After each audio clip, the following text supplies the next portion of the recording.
The little like welcome. It's hotter than hell in here. How are we going to get a cold open? Oh, welcome. Hey, Sean, what's up? Owen left. Owen's not he's feeling gone. good. He's gone. No, he's coming down with the John Anderson disease. It sounds like. Oh, geez, that's not good. Yeah, but he's over here getting his meds. Yeah, he's back. Is he going to scoot in? He's here. I scooted it. I should scoot in. I don't have to scooter today. Should have scooted in. I just realized as we're about to start that I hadn't popped in one of the super ridiculous menthol drops that clears everything out. So I thought I should probably grab it. So I looked at Les and said, "You want to do the cold opening?" He said, "No, it's way too hot in here." But I kind of did it. You did. He did. I did a little play-by-play. So can we get going? Let's go. Get ready, boys.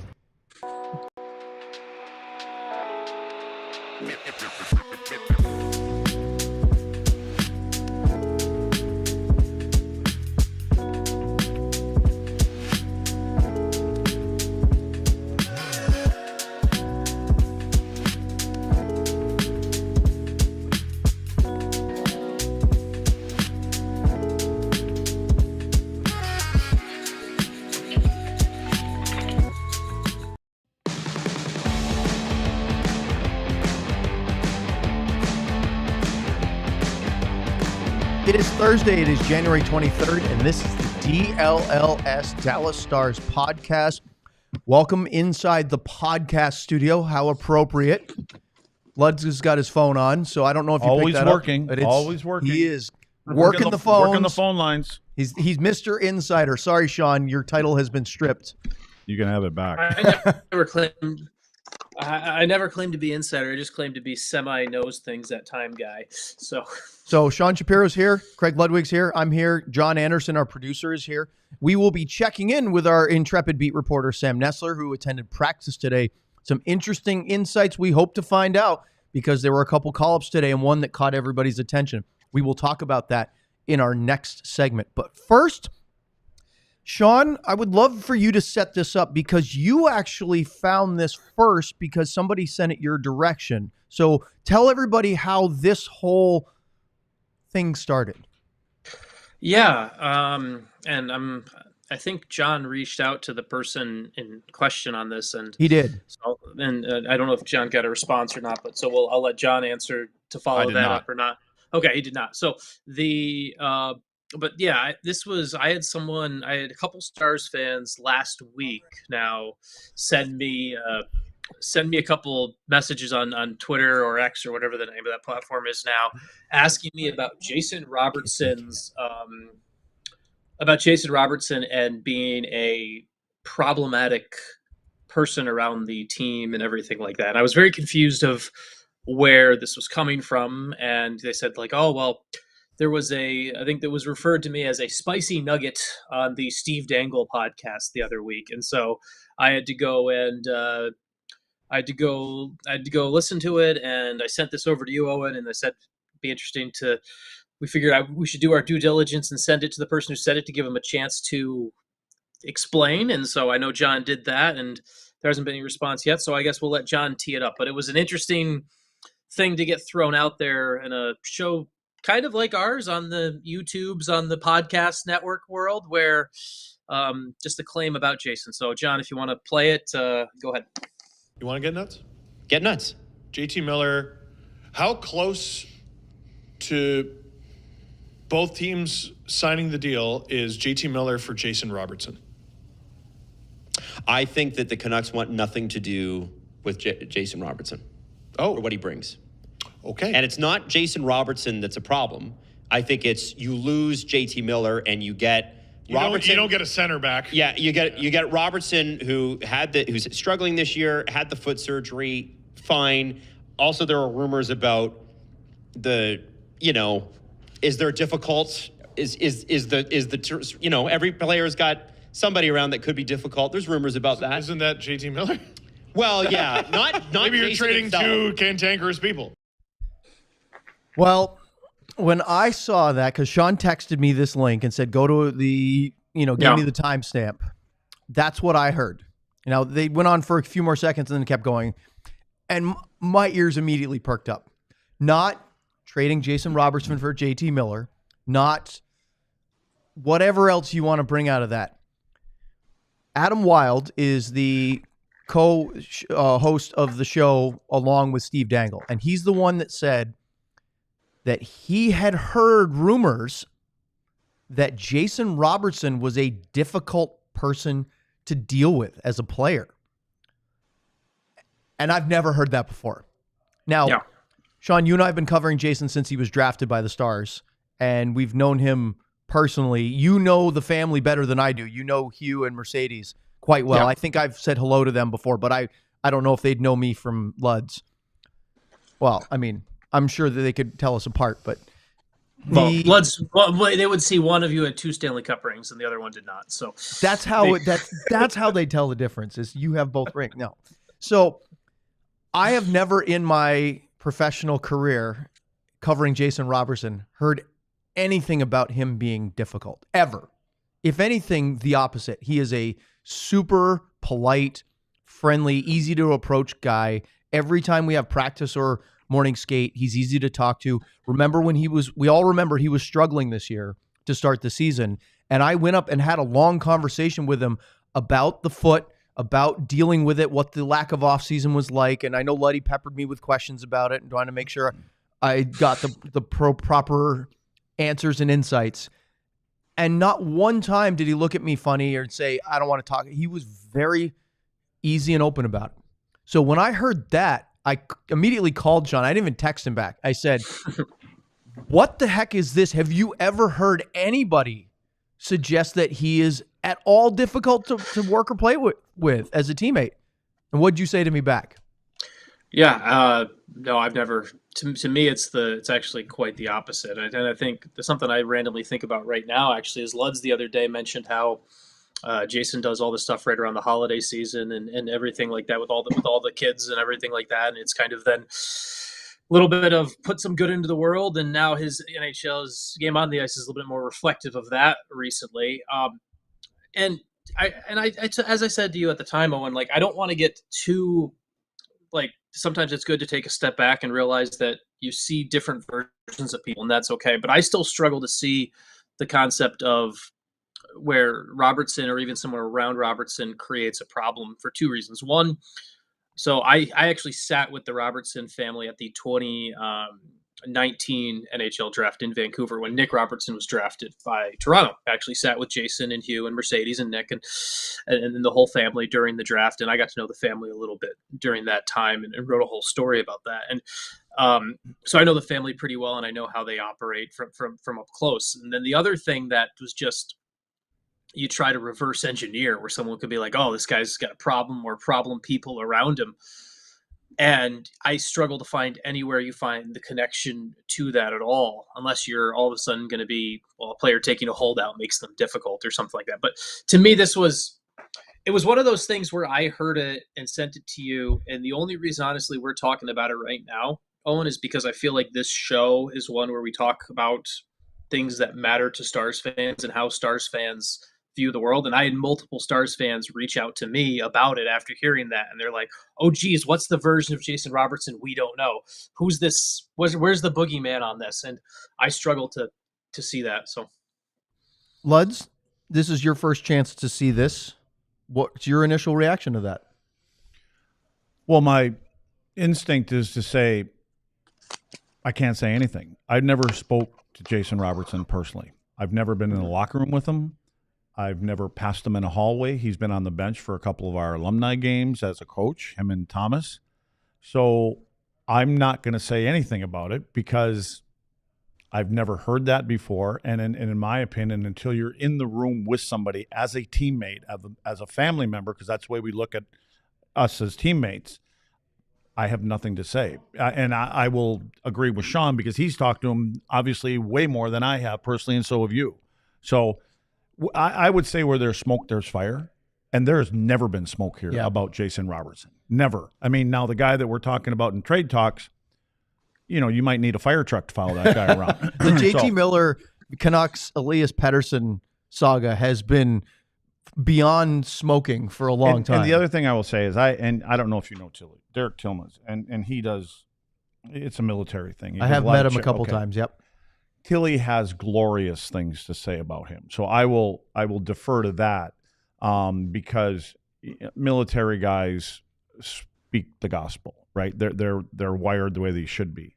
And he does a lot of charity events, and anytime he's asked Robo to be involved in anything, he partakes. The same with Jake Oettinger. He talks about him the same way. So when it comes to, I would say when it comes to the core of this Dallas Stars team, and use Otter and Miro and Robo, and obviously, a couple other guys, I've never heard a bad thing about, especially the young guys. Nothing ever. Yeah. And Sean, we kind of had this conversation off air, and we wanted to bring it to this segment that that's why we had our producer John reach out to Adam Wylde, who's the one who said it. This isn't anything against Steve Dangle, right? His name is on the podcast, but he didn't say anything that was, to me, controversial here. In fact, I think he said the opposite, but we wanted to give the other guy, Adam, a chance to clarify. Maybe he didn't mean that there were rumors about Jason Robertson. Maybe he was talking about JT Miller. He didn't express himself well that way, because we didn't want to make this just a DLS Stars attack on Adam and the Steve Dangle podcast. That's not what we were going for. Now, we could be bombastic and just over the top and try to create a scene, and that might get more eyeballs on us, but that's really not what we're going for, is trying to get to the bottom of, is there anything there? Is there any smoke to this accusation? Yeah. And I mean, none of us have overturned anything yet, and it seems like a non-starter, but we wanted to at least bring it up because we've had listeners bring it up to us, listeners/viewers of our show, and readers of Sean's work, whether it's at DLS or at his Substack. And so we did some investigating, and there seemed to be nothing.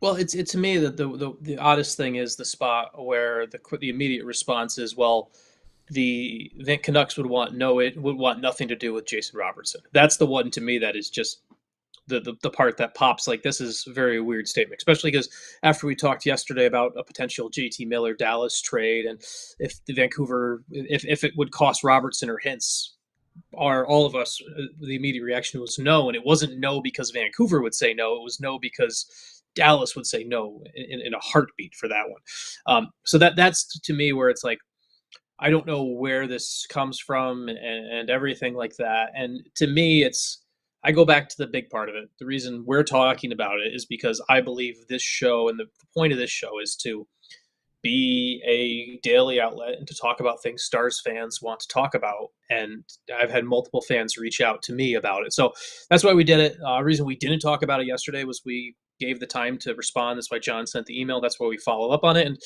just, I just wanted to address it that way, Owen. Yeah. So that's where it comes. So, and I just want to say one other thing. And I've played with and have teammates, guys that were like that. And I've gotten calls from general managers prior to certain kind of moves being made. And the question a couple of times has been, is our room strong enough to handle this personality, this and this? And I'm like, absolutely. I don't even know who you're talking about right now, but I know what the strength of our room is. And it's happened a couple of times, and I've won 2 Stanley Cups because of guys like that.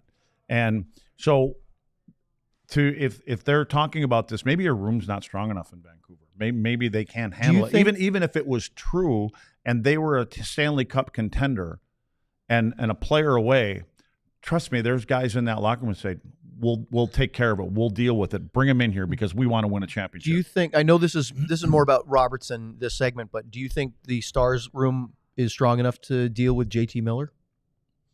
Yes. Again, I haven't been in the room with those guys, but I know Jamie and Tyler, and I believe Matt Duchene.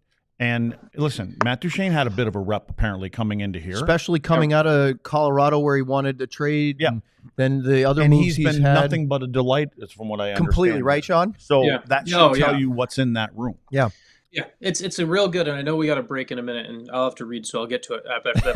But I was thinking of, I listened to an episode this morning of our old pal Steve Peters is doing a pretty cool project now, and whatever, and it's called Inside the Coaches Room, and he had Dave Tippett on, and him and Tip were talking about how teams and rooms handle things, and Dave Tippett was talking a lot about how earlier on, it's something that used to be a lot more common, of leadership groups were strong that handled it. And that was common across the league.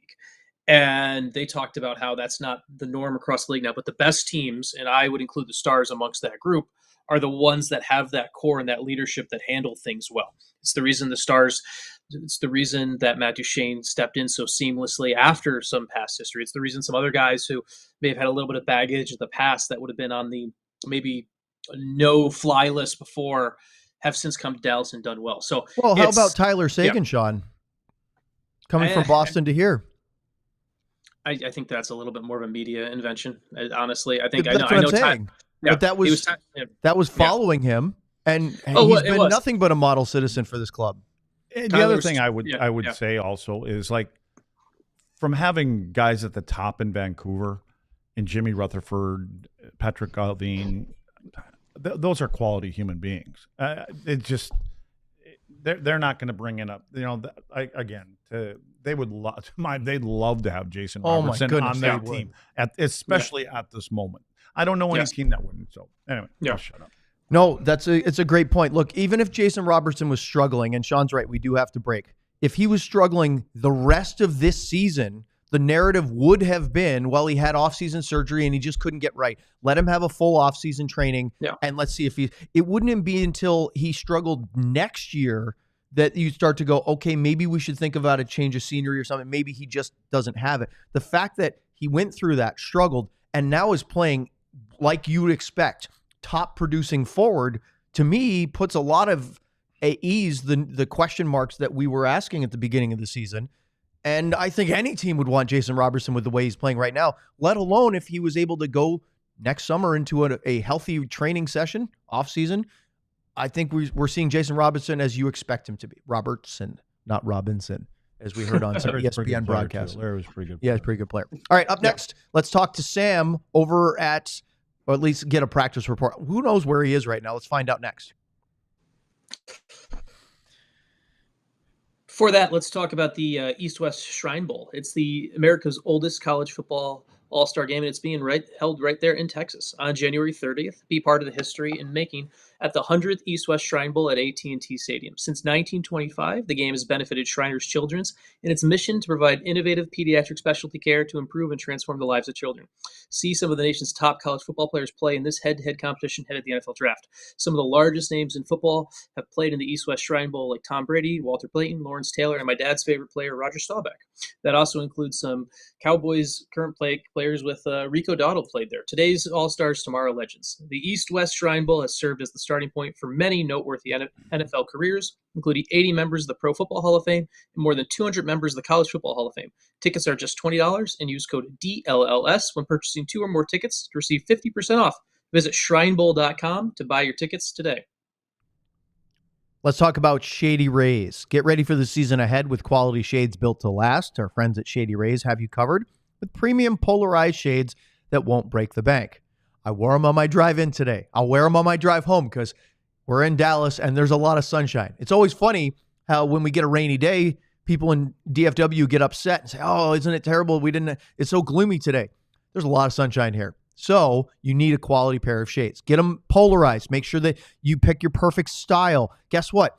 If you don't like them, they have great customer service. You can return them worry-free within 30 days. No risk for you to shop whatsoever. The team has your back with personal and fast support. Plus, if you ever break or scratch them up, I know sometimes they'll fall off my head and onto the concrete driveway. They have a insane protection, lost and broken replacements policy. Exclusively for our listeners, Shady Rays is giving out their best deal of the season. Head to shadyrays.com. Use the code DLLS for 35% off polarized sunglasses. All right. Let's say hello to Sam. And I would say, based on his background, Sam is in Frisco. Am I right? That's correct. I thought it was figure skating, but it's a public skate going on. You get some crazy lights when you do public skate. I thought you were just doing the gestures on FaceTime. Why are you? No, this is real. Sam, why aren't you out there skating with them right now? If it's public skating, I was going to, but yeah, I was going to, but I figured the lungs wouldn't get going while I was trying to talk to you guys. I can't multitask that well. Oh, he wasn't wearing the hat that he had yesterday. So Sam, did you get a haircut lately? I don't know if you can tell or not. Like a week ago. There you go. Well, see, well, that or he combed his hair with a towel, one or the other. Wow. This is why Sam loves it. So, Sam, there you go. You're at the Comerica Center in Frisco. What's going on there today besides a public skate? Yeah, the Stars practiced today, which is equally as surprising as the light show behind me because they haven't practiced. I don't know if I've been here since the Christmas break, and I that's pretty wild to think of. But when you look at their schedule, it's pretty explainable why they've had not been able to practice. And I asked Pete about it after, and he just said we can't balance it. We just as coaches have to swallow our pride and say we can't practice as much as we want to. We have to do what's better for this team right now. So it was good for them to get a practice. They had a full-on hour practice, worked on a lot of different things, a lot of power play, things like that. But the big news of the day was they recalled Matej Blumel, which we expected, but also brought up the big man in Lian Bichsel. And he looks like he's going to play tomorrow versus Vegas. Pete talked about specifically last time they sent him down in December after his 8 games that he played here. He had 2 goals. He looked really good, got a lot better as it went on. Pete even said his last game in Utah was his best game that he's played. So Pete and Jim Nill and the whole staff got together afterwards, and they all said, look, this guy is really close. We want to get him back up here the next opportunity we have. So they sent him down, gave him some games down there, and pretty quickly now, only about a month later, they're calling him back up, and it looks like he's going to get in against a big physical Vegas team tomorrow. So forward lines look the same today, except for Brendan Smith, who was skating as a 4th forward on the 4th line instead of as an extra defenseman with Nils Lundqvist. But they actually had Bichsel and Dumba as the 3rd pairing with Brendan Smith and Nils Lundqvist kind of as the odd men out. So looks like that might be the lineup they go with tomorrow. But it was a pretty busy day here. When you talk about this Bichsel move and the front office and coaching staff having this conversation, and this is to all of you guys, not just to Sam, anybody have a thought on why now? Anything on the timing here? My only thought, and me and Robert Tiffin talked about it a little bit during practice, is they might be looking at, is he an answer for us come playoff time right now? And that's just my opinion, but we have 2 weeks until that break, a little over 2 weeks till that Four Nations break. So figure it out now. We talked so much about Nil and how the needs change and how they're not sure what they're going to need when it comes time for that deadline in March. Why not figure it out right now? Give him the next, week or 2 weeks to play, see if he truly is that close. And if you believe he's going to be that guy or one of those guys for you when it comes to that time, because Pete actually said, Robert asked them, he was like, look, you have 3 defensemen that play a ton. Lindell, Harley, and Heiskanen play, I think, over 5 minutes more than the next highest guy, which is Lubushkin. So he asked, are you still looking for that top 4 defenseman? And Pete said, first of all, yes. Second of all, we're looking for who's going to be our 4th, 5th, and 6th defenseman. So they don't really know the answer yet on the back end outside of those top 3. And I think Bichsel, they believe, could be at least one of those. So to add to Sam's point, just so while Sam was talking, I went and pulled up Bichel's most recent kind of game log from Texas. So since he was sent back to Texas, so I've got data here for 1, 2, 3, 4, 5, 6 games. So in that time, Texas is 5-1. The Texas Stars are 5-1 in those 6 games Bichsel has played since he's been back. Bichsel has played 25-15, 23-03, 25-03, 21-42, 24-22, and 23-10. He is only in that entire time. Now plus minus isn't the greatest stat in the world, but he's been a plus player in 5 of those 6 games. He's got at least 4 hits in each of those games and has at least 5 shot attempts and in each of those games as well. That to me is why. That is why. That to me is, I look at it's time for Dallas to figure out if he's a solution. That's the big thing. Tomahawk City. But the other thing, and the other key is what he's been doing in Texas. He went down. He got the message. Keep doing your thing. He's playing those minutes. He's what you could average out the math from what I just did. He's playing 23, 24, 25 minutes a night. He's being physical. He's moving the puck. He's getting shots. He's playing the right way, and he's earned it. This is a reward, and you know what? Vegas is a big physical team. It's a team you're going to have to get through to everything in June. Honestly, it's what better way to find out what you actually have than to play him tomorrow night. You were furiously scribbling your notes over there. I mean, I'm not going to be Alex Jones here or anything like that, but I just find this fishy. Like, did you say that Pete said they're still trying to figure out who their 4, 5, and 6 defensemen are? You're telling me that Lyubushkin hasn't been good enough to be considered a number 4? Like that to me, that's playing the junk. 4th most minutes, but that is what he said. Well, when is Nils hurt? No. Okay. Look at Sean kind of smiling there. So this ain't.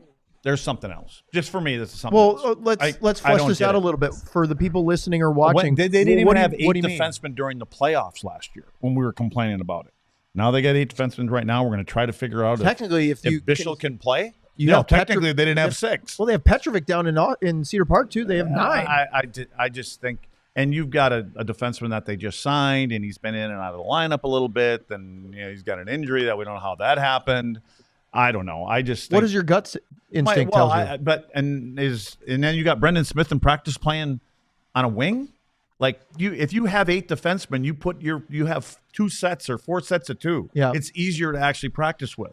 So I don't buy any of this stuff, and I just think that there's something possibly in the works. I don't know. I mean, we got one guy that's been in and out of the lineup quite a bit that you just signed, like I said. We got another guy that they signed that I think's been pretty damn good, but you don't have a number 4? I don't know. I don't know who you're going after. Well, okay, let's go with Sean. Maybe they're making a move for Pietrangelo or something like that when Vegas comes into town. They're just going to swap guys. Yeah. Sean, what do you think about what Luddy's conspiracy Luds over here? Well, I think they're not going to. I think they're going to find out what room he's still. What hotel do the team stay at now in downtown Dallas? They're going to find out what room it is and switch his key card. And he's going to try to leave. And Petrangelo's not going to be allowed out, and so that's going to be. And then they're just going to They're just going to kidnap him. And then they're going to tell Matt, they're going to have Matt Dumba and Brendan Smith go get on the Vegas plane. Just walk onto the plane behind the rest of the team. Wasn't that Sean? Didn't Scott Wedgwood get traded from one locker room to the other in Jersey? Well, there's been a few guys in history that have actually walked over prior to game time. Hi guys, I'm John. I'm on your team now. Our old pal Mike McKenna had the trade between. It was I can't remember. I think it was whether Vancouver to Ottawa or Ottawa to Philly. I can't remember which one it was, but he had to trade before the game, and he literally carried his gear from one to the other using a large black trash bag. So I'm just wondering why you 3 guys haven't said anything, because this just doesn't smell right to me. Right. Well, because first of all, I want to let you cook. Secondly, Sam, you were at practice. Doesn't smell right here either. Did you get this? Well, Commando. Aside from hot Sam percolating, did you get any sense that things were off watching this? I mean, I saw your tweets today about the line combinations and stuff. Did you get any impressions like what Luds is coming up with here? I mean, it's definitely weird. I'm with Luds. I asked Robert multiple times, and I was like, why wouldn't he just play on a 4th pair? Like, I didn't know if it was an issue with practice, if it made practice a little more clunky. Now, he has played forward before, though, right, though, Sam? Yeah. He has played forward before. Yep. Okay. Yep. But he was the 4th guy on that line, so it's not like he's going in as the winger on that line tomorrow or anything like that. So let me ask you this. It's odd. Because if he was skating 4th line, like we looked at this, and Luds asked me before the show, what's going on? I said, well, maybe somebody on the forward group is banged up, and they wanted him to run practice as a forward in case they need him as a forward. But if that's the case, right, like you have other forwards you can call up. Again, maybe they don't have the roster space for it if they have Bichsel up right now. And so there's this weird juggling act. So I understand where Luds is coming from. Yeah, the only thing that was a little could have been looked at. It's not as big of a deal when people stay out late after practice as it is morning skates. Usually pretty telling. But afterward, the rotation was usually when Smith went in for a drill, Blumel came out, and then after practice, Mason Marchment was wearing a red non-contact today at practice, and he was out there doing extra work with Blumel for a while after practice, while a lot of other players were either gone or in a meeting. So. Look into that as much as you want to, but that's the only thing that I can't even see that could be maybe Blumel's fighting something. Sam, that to me, if they brought Blumel up and not play, but I think he's been worthy of playing. They didn't call him up to not play. But put Brendan on wing because they want a little bit more bite out there.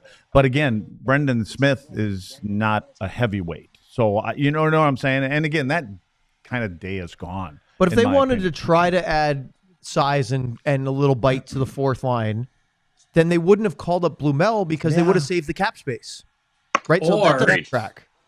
Or they're playing 4 guys on the 4th line. and they're going four forwards and one He D. said, that's what I said. That's what I said. Maybe Blue Mel is going to go out with the number one power play too, or not Blue Mel. That might be Bichsel. Quarterback. Maybe Bichsel's got the big bomb from the point, and so they're listening to you two guys wanting a replacement for Merrill. Maybe that's what they're doing. Yeah, Brendan Smith, first line power play center. I mean, Call it. I'm sold. Anybody else? He was tipping pucks before the or after practice. Hey, one other thing that I wanted to mention is one of the reporters asked Pete about Tyler Seguin, who just had announced that he had his first child, which big congratulations to them. But he asked if he's talked to Tyler and if he seems different at all, and he said, he seems like a first time dad. But the funniest part of it was Pete said he's got the big bags under his eyes, looks like a new dad. But he said Tyler's actually been asking Pete if he could get on a road trip soon because he wants to maybe get a bit of a break from the baby situation and get back to something that he knows a little bit better. So I just thought that was pretty funny. But good news for the Sagans, and maybe Tyler getting on the plane sometime soon. Hopefully Tyler's wife doesn't listen to this show because he's going to get in trouble. It was in the press conference. It was in the press conference, so it'll be on the website. Yeah, well, I can tell you that the first time Sean can tell you, Luddy can tell you, first time fatherhood is a eye-opening experience.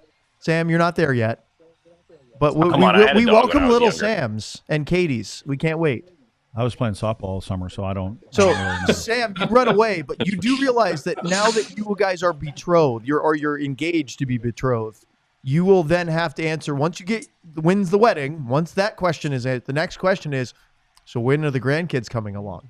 It's the next one on the list. First question before even the wedding is we get our 2 dogs that I've been told to push off until we're engaged. So dogs first, then wedding, then dogs. Kids. You promised dogs, multiple wedding, dogs? children. You promised dogs. multiple dogs? Sean's probably the only one that can relate or remember Sean, you remember the song Cats in the Cradle? Yes, I do. Okay, originally by Harry Chapin and a couple. Everyone knows that song. Every time that song comes on and I'm with my kids, they're like, "Dad, here's your song." So because he turned out just like you. Yeah, if you kind of know the lyrics. Lutz hasn't seen The Office, so he doesn't know. That's what I was thinking. I have not seen that song has transcended generations. Oh, has it? Okay. Okay. You guys are going to set off the algorithm. Don't sing too much of it. All right, guys. Sorry. So did we accomplish anything here? Did we figure anything out? No. No, I think Nothing. we're going to find out more when we see what the lineup is tomorrow night. I think we should bring the guy that was throwing Robo under the bus, ask him if he'd come on our show. You think so? Why don't you just do it, Luds? Because I don't know who he is. How do we get him? You had your detective hat on. Do we have a travel allotment? I'll go get him. Red lights. If we have a travel allotment, we have to get Sean here. He has not yet been in studio. He has never met Sam in person. I can pick Sean up on the way back. That guy will be riding in the trunk, and Sean can ride in the front seat. Our next bonus super chat has to be somehow get Sean to Dallas so that we can have an in-person. Owen can pick him up at the airport with a scooter and blow every red light on the way to the Elon studio. Musk the light, and off we go. 25 miles an hour down the highway. We don't know when, but we'll get together then. Yes, that is terrible. Up next, the Stars quarter century team was sent out last week. We haven't had a chance to talk about it. We'll do that next year on the DLS Dallas Stars podcast. Oh, I got to read. I got a headache. That was such a bad joke by me a second ago. Saturday, we're going to talk. It was really bad. Saturday Neon. We're going to talk about. It was started by 2 college buddies. Saturday Neon makes officially licensed collegiate logo LED neon signs for your home, office, dorm room, fan cave, or bar. Check out their new essential collection featuring almost 50 of the biggest schools across the country and counting for only $75. They got Texas, Texas A&M, Texas Tech, Oklahoma, Oklahoma State. I don't know if they have Haverford or not, Owen, but you should check that out. Unlike traditional neon, if it is, it's a black squirrel. Yes, unlike traditional neon, Haverford. These LED signs won't break or shatter, but still give you that classic uniform glow that you know and love. LEDs last up to 100,000 hours, so you'll be enjoying your sign for years to come. Super easy to install using provided hardware or with 3M command chips. It is the perfect gift for this past holiday season, since it keeps saying upcoming in the read, and I'm not sure why it says that. So head over to SaturdayNeon.com and use the code DLLS for 10% off of your favorite sign. Let's talk about Sleeper. And when you talk about Sleeper, you're talking about the best fantasy platform out there. Put your ball knowledge to the test by picking whether your favorite or least favorite players will have more or less than their projected stats each week.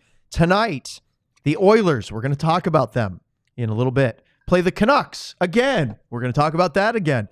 Obviously without Connor McDavid, but Leon Draisaitl had a goal and an assist Tuesday against the Washington Capitals.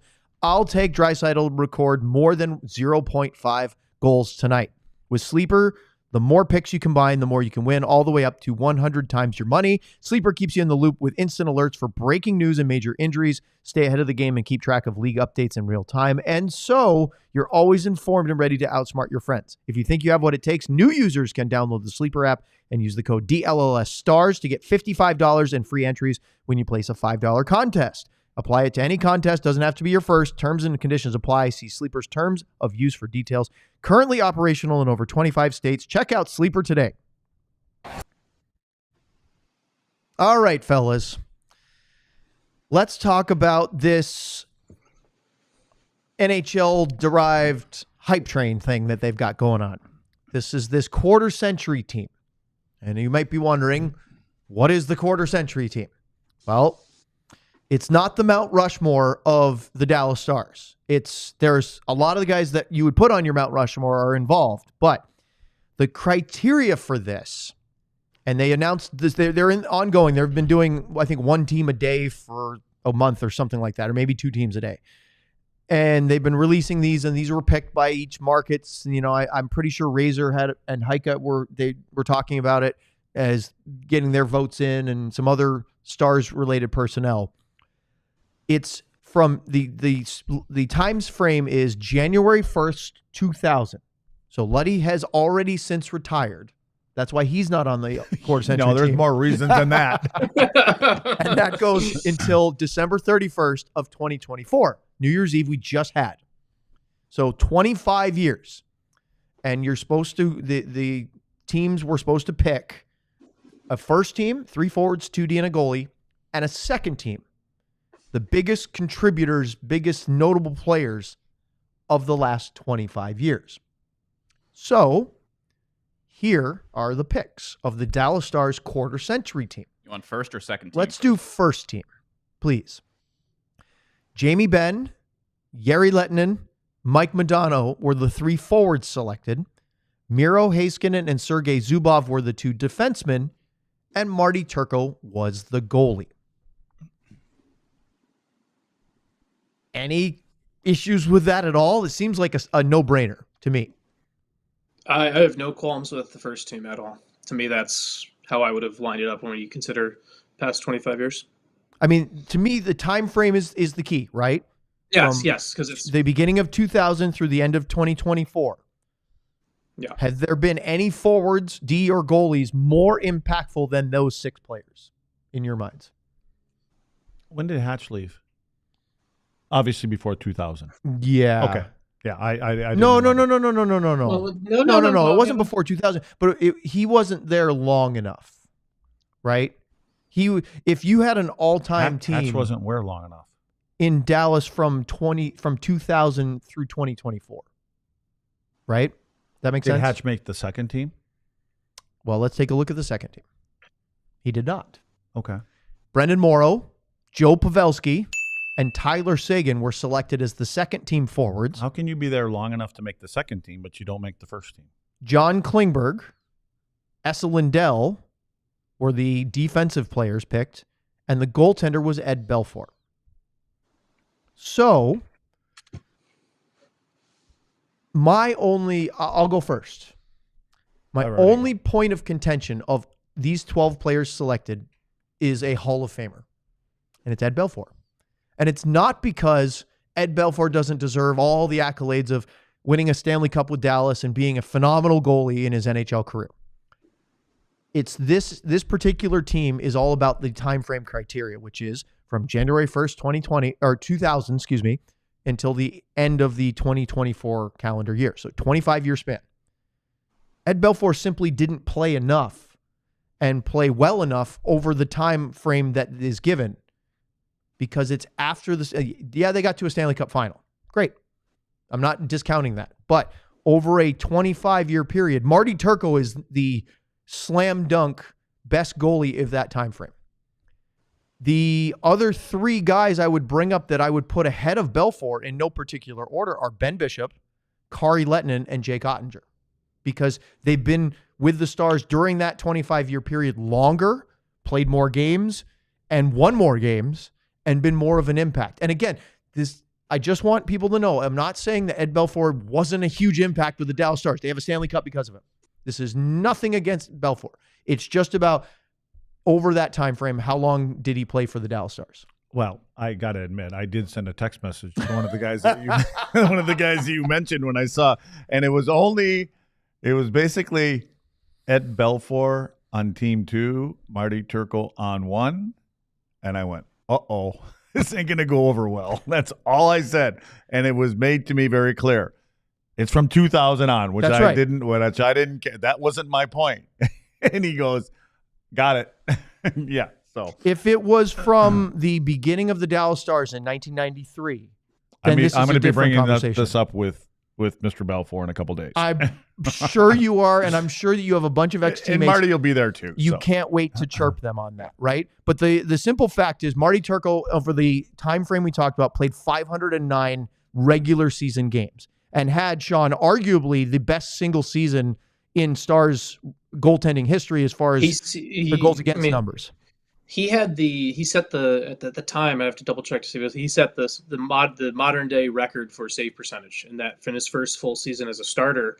And ironically, Sam's not here to talk about this because it was a New Jersey Devil who won the Vezina instead of Marty that year. But the only reason Marty Turco didn't win the Vezina trophy in his first full year as a starter is because Brodeur played more games and had more wins, and GMs tend to vote on wins. So like Marty Turco should have been a Vezina trophy winner in his time. Like Sean, wasn't the all-time kick in the sack when Marty played? I think it was Vancouver, but he had 3 shutouts and they lose the series. Yes. You have 3 shutouts and you lose. Yeah. Like he was perfect in 3 games. It's like, come on, guys, give me a couple goals here. Yeah. Come on, guys. Yeah. So the second team goaltender, Sean, who would you pick if you had to choose between them?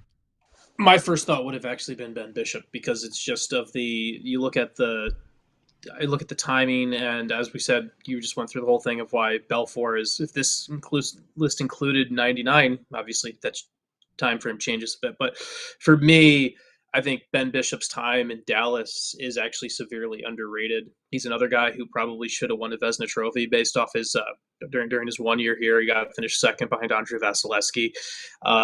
And to me, when you're building lists like this, you're looking at the best. There's a combination of time and durability, but there's also who had the best performance. And to me, what Ben Bishop did during his numbers during his time in Dallas are above and beyond everyone else in my mind over individual performance and consistency. I know injury was an issue, availability is an ability, but to me, there's what Bishop did then, and the other things. Where if you start to say, oh well, they went to like the other things that other guys might have, Bishop has those as well. So to me, it's Ben Bishop, and that was my only not issue with Melissa, but that would be my only alteration. Is I think Ben Bishop should have been number on the second team there. I think from playing important, meaningful games, you're probably right. But from sheer brute force, it should be Kari Lehtinen. Kari, the people will remember Kari. No, listen to me. People will remember Kari struggling in the playoffs toward the end of his career. Right? The 2016 Game 7 against St. Louis is hard to forget. And the team was not very good for a large chunk of Kari's career, but he played almost 450 regular season games for the Dallas Stars. That's about 60 fewer than Marty Turco during that same time frame. He had almost identical numbers. Now, fewer wins, fewer shutouts. Marty was unbelievable. That's why he's the first team goalie. And like Bishop's numbers, he had a .923 save percentage in his Dallas Stars career. That's really, really good. It's the best of all the group of anybody that played enough games. But he only played 143 games. And my point is Ed Belfour didn't play enough, and he played 153, and Kari's at 445. I think that's a pretty substantial sample size that he needs to be considered for that. And he was really good. Shawnee had a .912 save percentage in his Dallas Stars career. And Marty Turco had a .911 during that same time frame. And he had a coach at the time that was playing some kind of helter-skelter system that allowed more scoring chances. that shouldn't. He wasn't playing hitch hockey, that's for sure. Oh, no. I agree. He should have been considered, but he's not on the second team. I mean, I think Bishop should have won the Vezina in 2019. Yeah, he was that good. He had a great year. Yeah. Unfortunately, his Dallas Stars career is also marred with injuries. Yeah, that was if there was a mark for me, it was when he got hurt. Not that he got hurt, it was when. Yeah. It was always at the right time of the year or wrong time of the year when he got hurt. And Kari, I don't think was the same after the injury where he hit his head on the crossbar. That head injury. I just don't think he was the same goalie. He still isn't, right? And that's awful, right? Because I remember when before that, he had nights where he would, no pun intended, stand on his head. I mean, he still does for us when he jumps in there, and he's not in the greatest shape. Well, he never was in great shape when he played either, but he's naturally gifted. He's gifted. And he's massive. Absolutely. He's a huge human being. Yes. Right? I remember seeing him for one of the Stars Big Heart tournaments a couple years ago. Yep. And he didn't even have to move. He just fills the net. He's huge. He's 6'5". He's a big guy. I remember when he retired, Marty told me how thrilled he was that none of the other of them had to go argue about who played goalie anymore when Kari showed up now. At the alumni skates. Yes. Kari gets that job now because he's the youngest on that ladder. Yes. Well, Turco doesn't want to put the pads on anymore. Well, he had his hip done too, though. So Marty likes playing out. Marty likes dangling. The reason why I wouldn't go with Hatcher in the second team is just because of games played. During that time frame, he played 266 games, whereas that's the 10th most. Philippe Boucher played more games than him. But to me, it's Zubov and Klingberg. And didn't Bush get close to 20 goals? Bush, he had 52. No, I meant in 1 year. Oh, yeah. He had good year. But Daryl Sador played almost double Hatcher at that point. Goligoski played more, right? Robidas played. Honestly, Robidas and Daly are the next ones for me behind the four they picked. I think Zubov, Heiskanen, Klingberg, and Lindell are perfect. And then, Trevor Daly is number 5 for me in that time period. All right. It's time for a break. Thank you, Sean. Up next, let's talk about Connor McDavid again, because it's becoming a pattern here on the DLS Dallas Stars podcast. But first, let's talk about being a diehard. And Ardell's trying to get into our conversation during a diehard comment. He's a diehard, and we love his interactions. He's got a super chat going. We'll get to that in a minute. And it has to do with what a guy Luddy brought up a minute ago. But if you want to be a diehard, you can scan the QR code on the screen, or you can go to our website, alldls.com, if you're listening to this and not watching it. And you can click on being a diehard, and nope, Luddy, you're not pointing in the right direction. That way. There you go. It's down. It's down there. Just move on. You can be a diehard. Sign up to get a great t-shirt. You get a free one each year you sign up. Like this one here. I picked up the horseshoe one. I like that one. It's good design. One of our diehards, Allie, who you had your buddy make a shirt that was sort of in that Hot Sam conversation yesterday. She sent us a tweet to the DLS group. She got her shirts, and this was one of them, and one of the green flag shirts. They arrived yesterday, the same day your buddy made the Hot Sam Sorry Allie one. So that was pretty funny. Being a diehard just makes you more connected to the DLS Stars podcast and all the other shows here at DLS, Cowboys, Mavs, and Rangers. And we do exclusive events, such as the Mavs event. The first ever DLLS watch party will be at Cosm on February 6th. 6:30, the Mavs play the Celtics. Very, very limited tickets are left. Go to alldls.com, and you can get, if you're a diehard, 20% off. Sell it out, and then we'll be on the door and at the desk of our intrepid GM, Ben, to have a Dallas Stars DLLS watch party next. Maybe even at Cosm. That'd be nice. I haven't been there yet. It looks phenomenal. I think he promised that like 3 months ago we were going to do that. So, let's talk about Connor McDavid for a minute. Or not. Let's talk about a little Hatcher from Ardell. Darian Hatcher's number should be in the rafters. Yes. No argument from here. Agreed. Why is there why is he not in the rafters then? If you guys both agree and you guys have all the power. We need to ask Razor. Yeah, I mean, I was tweeted at earlier today that I was told I speak too much and to keep it short, so I'm just keeping it short now. So, yes. And look, I know we were talking about the quarter century team a minute ago. Derian Hatcher was a captain. He was, I won't call him a unicorn, but he was so unique because not a lot of defensemen play with his size, brute strength, the meanness, right? We've seen lots of big defensemen, but then play very timidly or soft or whatever. So all the things that he brought, like Luds, you said, guys were afraid to go in his direction. Yeah. The other thing about Hatcher too, like for a franchise that has built so much of its like public identity around, look at all the things Mike Modano did as the first American to do this, or the highest scoring American-born player to do this, or whatever. Why aren't we trumpeting the fact that this Derian Hatcher was the first American captain to win the Stanley Cup? Right? To me, that's the big historical touch point that for all this franchise does and talks about what Mike Modano did and this and that. And it's well deserved. He's got a statue for a reason. But Derian Hatcher's the first captain that's American to win the Stanley Cup. Why is that not a bigger deal? Why is Why is that in the rafters? And on top of that, why are we giving out the number 2 to guys like Jyrki Jokipaka? And I loved Jyrki, but why is number 2? Why is Jyrki Jokipaka wearing number 2? Like, this is, to me, it's a number that's lost all meaning after what it really meant. So, what Sean said, I completely agree. Plus more, yeah. It's a no-brainer. Is he the last one from that group, that era, that needs his jersey retired? Yeah. Because look, there's some great players. That's why they did the Dallas Stars Hall of Fame, was to honor the guys that they probably weren't going to. We got to get Razor back and figure out why they're not putting them up there. I'd love to bring him in and ask him that question. Yeah. Maybe we can do that. All right, let's talk about Connor McDavid. We did a VOD earlier this week about his suspension. They cross-check on Connor Garland. And, well, it kind of led to a conversation off air that we want to have on air, which is Connor McDavid taking matters into his own hands when it comes to standing up for himself if he doesn't feel the referees are going to do it for him? Well, there are 3 examples of the past week in which he made a maybe out of character, maybe a little questionable play for him.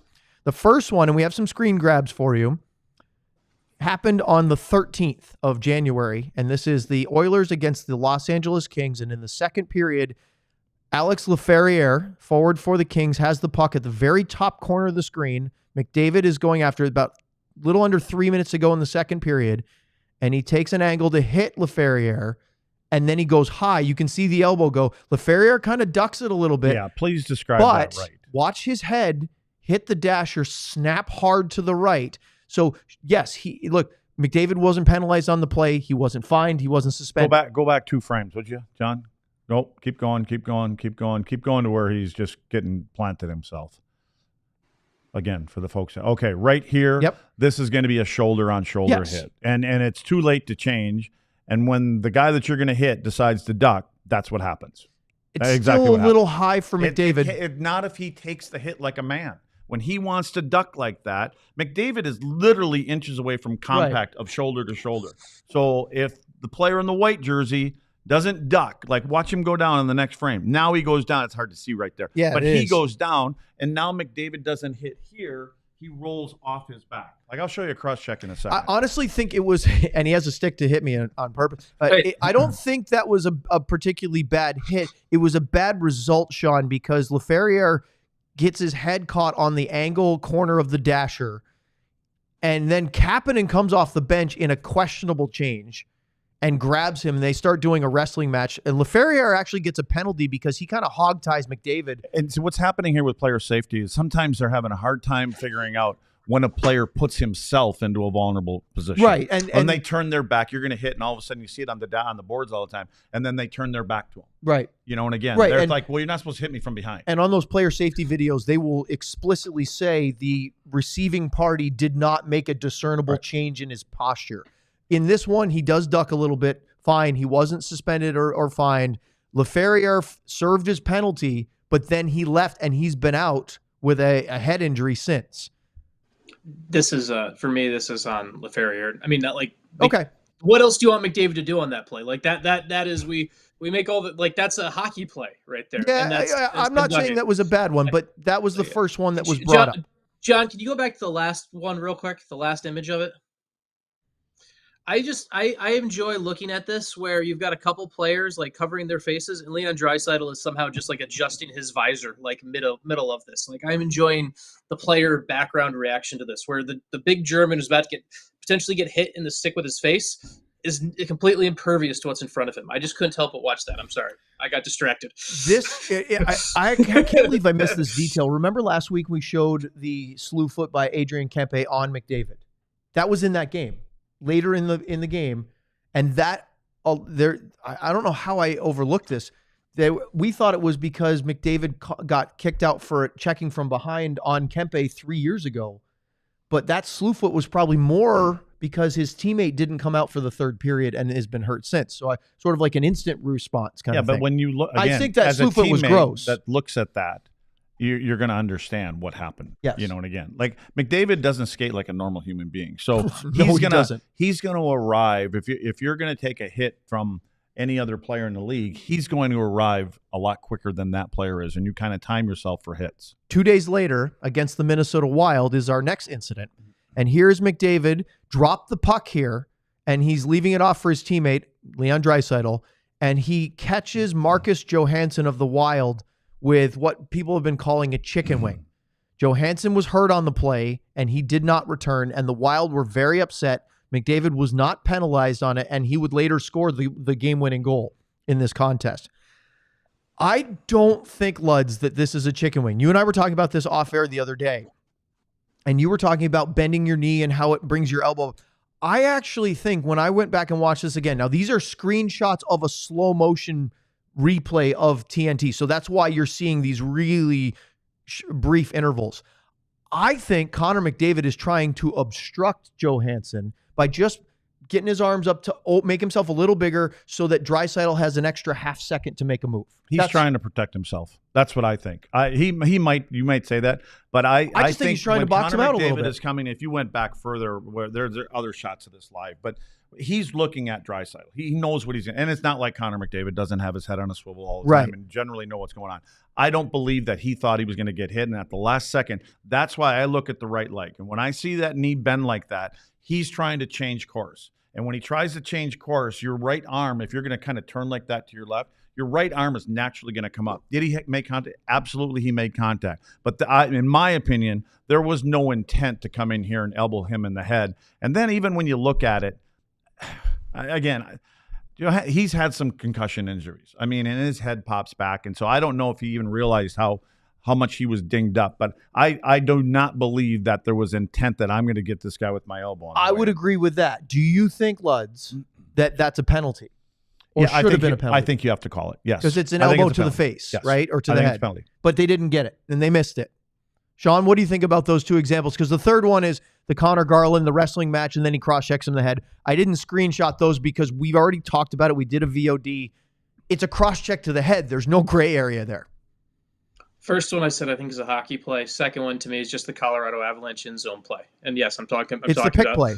It's the pick play. Colorado runs the pick play more and better than anyone else in the NHL. And Edmonton actually started using it a bit more this year. And it's whether the pick is technically not legal, but it's legal. So it's part of the game. So I don't have when you break down these two things and I see long, meaty columns about keep your head up, McDavid's coming for you, watch out. What? He played hockey on both of these. Yes. I don't he's not. The Kotkaniemi elbow was a different story from a couple years ago. Remember, Sean, the elbow against Kotkaniemi with Montreal? That's a different story. The cross-check to Garland. That's completely different. Yeah, that's completely different. Those other two, to me, it doesn't. I want to ask you another question about it, but first I'd like to say thank you to everyone who joined in on our television platforms. Make sure to like and subscribe here on the pod and check out alldls.com. Okay, back to the show. And now my question to you, Sean, is does the NHL protect its superstars on the ice enough? And how do you compare the way that Connor McDavid plays and is perceived and Nathan MacKinnon plays and is perceived, because I think those are the top 2 players in the NHL. Yeah, and I don't think they do go at things slightly differently, but McDavid and McKinnon are probably the closest to each other comp-wise when it comes to how quickly they take space, how quickly the two of them join a play, and just the raw pace for both of them. So they're the closest. And how often do we hear that the NHL doesn't do enough to protect Nathan McKinnon? I don't hear those narratives nearly enough, and maybe it's because part of it is that we just talked about it. The Avalanche take care of their own in the offensive zone and run those little pick plays and don't get bullied that way. And the other thing, and I have something I want to throw to Luds, and I'm not there must be fighting in hockey. There must be, I need it for my entertainment. But when Owen and I were looking through this the other day, I was looking through stuff since McDavid entered the league. And I can't help but there's 2 things that stood out for me. And they're small numbers, but they at least mean something to me. Since McDavid entered the league and in their careers, McDavid has 0 fighting majors. And I'm not saying he has to fight, but he has 0 fighting majors. And he has been penalized 3 times for embellishment. Nathan McKinnon has fought 7 times and has never been penalized for embellishment. I'm not saying you have to fight a ton. I'm not saying you have to do all of that. But once you've done it once, and this is why I'm curious to hear Lud's thoughts on this, people know McKinnon will back himself up, and he's done it before. And I'm not saying McDavid has to go fight. It's literally how he missed half of a junior season because he broke his hand in a fight, and I think that was kind of when he swore off fighting forever, and that's fine. But I do wonder. And you don't pay Connor McDavid to get in fights. No, exactly, 100%. But I do wonder if the fact that McKinnon has been willing to get into it that way a little bit in his career, he doesn't have to anymore. And I just can't help but wonder that. I was curious Lud's thoughts on that, just from a player perspective. Even if a guy doesn't fight a lot, but at least if he's been willing to do it, does it change your view of him as a fellow player? Yeah, I think with McKinnon, he plays a little bit more. He plays the game leaning in a little bit more, like he's on the hunt. Like I know if you're going to take a run at me, I'm going to go through. Like you said, he's not afraid to get into a scrap, and I think he's kind of set the tone for his career early on because he plays that way. He's an aggressive skater. He's an aggressive player. He does everything on tilt for the most part for me. I mean, and that's to score goals. And he's got a bigger base on him. Isn't he more of a wrecking ball? That's what I mean. He plays more like I'm going through you guys. As opposed to I'm going around you. And he gets leverage. And I think McDavid is more, he's that beautiful player, that guy that hasn't been picked on. Like the next game back, I mean, I think what we've seen out of Connor McDavid lately, the next game back, their home game, I think they should open with Twisted Sister. And I think not going to take it. I'm not going to take it anymore. And that's good. That's good for McDavid. If that's what he's going to do, and if that's what he has to do to get a little bit of respect. But yeah, I mean, Dave Semenko is not on that team, and he's not coming back. Well, unfortunately, he's not coming back at all. But he's not coming back, and they're not. This game has changed. It's different. But it does surprise me after all of the years that we've seen McDavid that there isn't somebody. The new generation of something that can keep up. And I'm not saying protect them, but just let somebody know, I'm here. And Connor's going, maybe Connor's making a statement. Maybe he's making a statement to somebody upstairs. Do you want me in the game or not? Like, if I got to take care of myself, I'm going to get spended a couple of times. Maybe we got to go look out, for some, I don't know. I don't know, but I just look at those 2 players to me play the game differently because one, like I said, is prepared for things to happen to him. So, Sean, we were talking some numbers to try to back up these claims about, early on in the Edmonton Oilers playoff appearances with McDavid, because remember, they weren't very good at first. He got hurt his rookie year. But as they started to develop into a playoff team, the narrative was quickly, he's not getting the calls. He should be drawing 4 or 5 penalties against every game, especially in the playoffs, because he's so fast and teams just simply can't keep up with him. So they're fouling him, and they're not getting the calls. Well, we looked it up in the regular season, Lud, since Connor McDavid entered the league. So from 2015-16 through today, through yesterday, because the games haven't started today, he's the number 1 penalties drawn player in the NHL, 344. He's only taken 122, so he has a huge net, plus 222. He's got the puck all the time. He has the puck all the time. The next closest is Tom Wilson, only 2 fewer penalties drawn, but Tom's taken an extra 33 penalties against. Well, so yeah. he's a minus 33. McKinnon is right there. He's 6 with 283. But the part that I saw, and Mark Spector, who writes for Sportsnet up in Edmonton, wrote a piece that Sean was talking about these different incidents. And he talked to Corey Perry about his teammate, because right now, McDavid is tied for 52nd this season in penalties drawn. That's a huge, he has been first to 6th pretty much his entire career in penalties drawn. And this year he is just outside the top 50. And so Perry, who we had in Dallas, and of course, who's first? And who's first? Do we know that? I do, actually. So let me go back to the first page. I actually had to go to page 2 of the stats. He plays for Ottawa. Brady? No. In fact, Timmy Brady Tkachuk is tied for 3rd with Wilson and Garnet Hathaway. Nico Hischier is 2nd, and Brad Marchand is 1st. Yeah, they were 1 and 2. They were, it's 26, 25, 24. Last week, Tkachuk and Marchand were 1 and 2. Yeah, and then flip-flop. I'm talking 2. Now, Tkachuk is minus 10 because he's taken 34 penalties, whereas Marchand is plus 6, and Hischier is plus 19. Yeah, but it's different. It's different when you start, even when you bring in guys like Wilson, especially Wilson. Wilson's usually taking runs at guys that he knows he's going to take runs. He doesn't take runs at Connor McDavid. He takes runs at guys that are going to push back, and that are the Tom Wilson, for the other team. And Brad Marchand's different. He don't care. He just tries to get under your skin regardless. But he's an effective player when he's on his game, and when he's 27. So, if you're the Edmonton Oilers, and a lot of Edmonton fans and media are sort of bemoaning this, Sean, that he's not getting the protection or the respect from the referees. And look, the Garland play is terrible from the referee's perspective, right? They failed McDavid in that moment. That was they blew. It could have been 3 different calls, probably, right? But that doesn't mean he should get up and cross-check the guy in the face.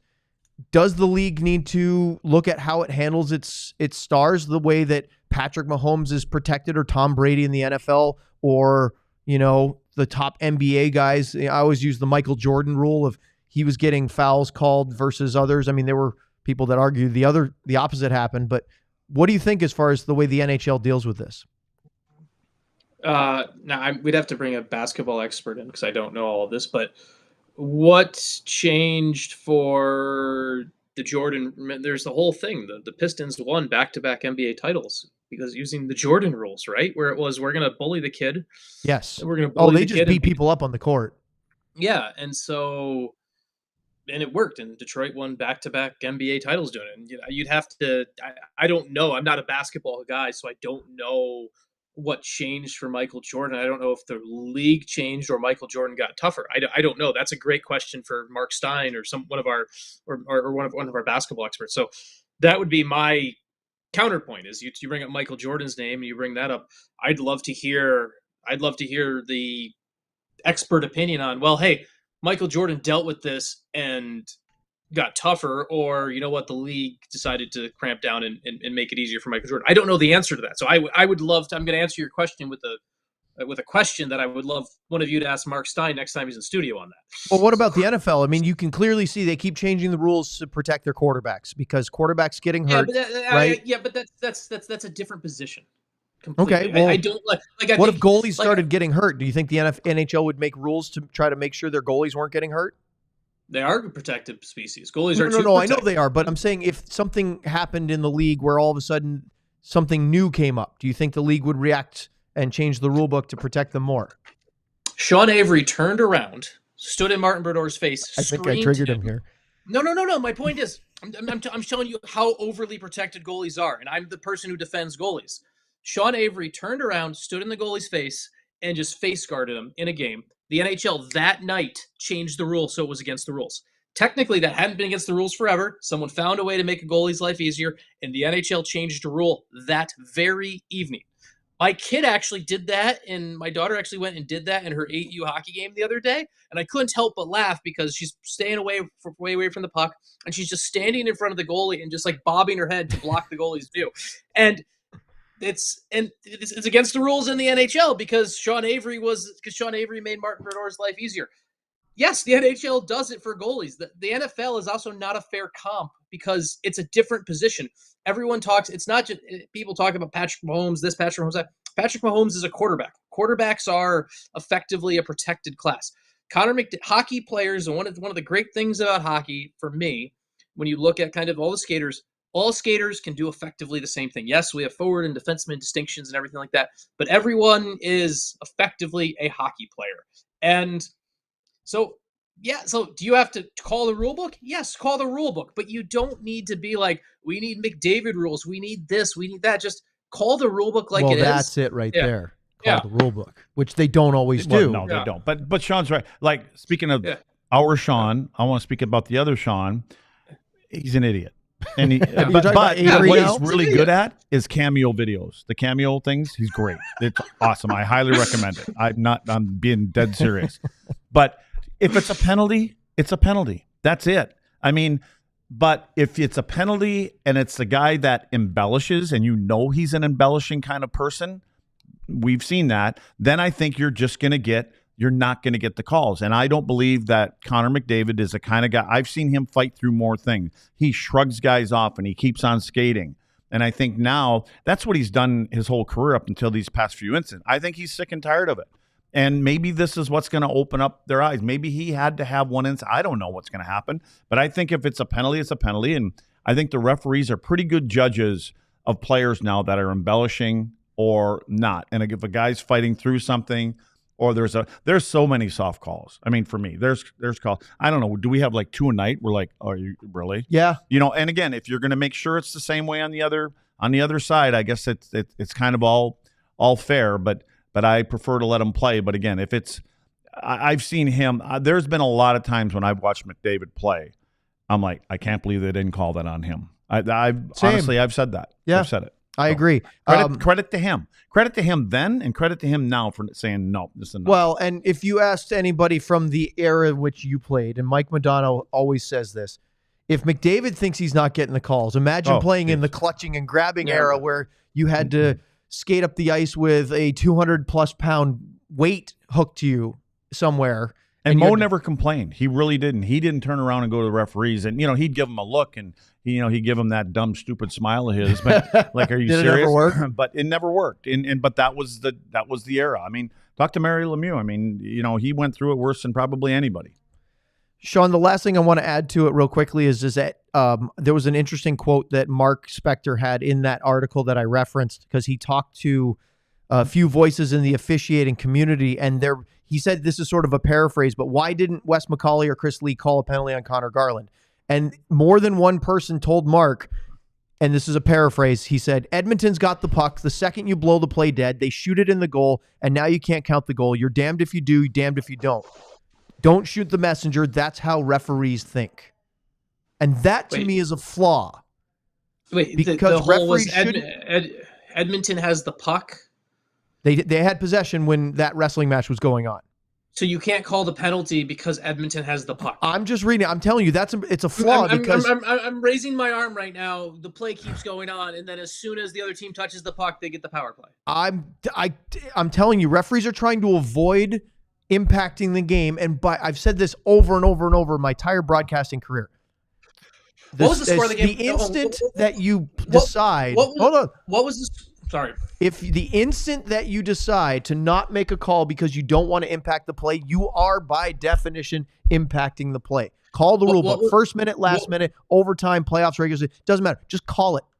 What was the score of the game at the time? I believe it was 3-2 Vancouver. Okay, that's why it's not called. It goes to overtime. It just, I honestly, it wasn't called because Vancouver had a lead. Yeah, Edmonton gets a power play. They might score. That game goes to overtime. It's a longer night of work. I hate to be the bit blunt about it. And that's a problem too. It is completely a problem. But it's just, you talk about, it's not called because, oh my God, our arm's up, and as soon as they touch the puck. I just think so often late in games, sometimes it's like, you know what? We're almost done. Let's wrap it up, boys. Let's get out of here. Remember we had the game where the Stars didn't have any power plays, and we had joked they must have had dinner plans or something. They want to get out. Was it New Year's Eve? They want to get out of there fast? I don't know. I don't remember. I have no idea. I left 5 minutes ago. Okay. I have no clue. Yeah. I'm like, are you guys not getting it right now? My mic is muted, but I think everyone who looks at Luds knows what I was probably saying. He's checked out, and our producer wants to leave too. Sean, we'll have to continue this off the air, but if you enjoyed it, hit us up. Keep sending in those super chats. We've got a game tomorrow night. The Stars host the Vegas Golden Knights. If you'd like to get a pre-scout in. What time's that game? 6:30? 6:30 game tomorrow. Right. So our pregame show starts Hopefully we get out of here by 5:45 Central Time. Vegas plays in St. Louis tonight. So if you want to see what Vegas looks like recently, they have a game tonight before they travel to play the Stars tomorrow. And the Stars play Vegas tomorrow and then go to St. Louis on Saturday. For our intrepid beat reporter, Sam Nestler, who joined us from practice report for Sean Shapiro, for Craig Ludwig, and our producer, John Anderson, I'm Owen Newkirk. Hope you enjoy the rest of your Thursday. Thanks for joining us. So long, everyone. Oh, so if I have to, look at, there's more flashing going on. We all silly like the mayor.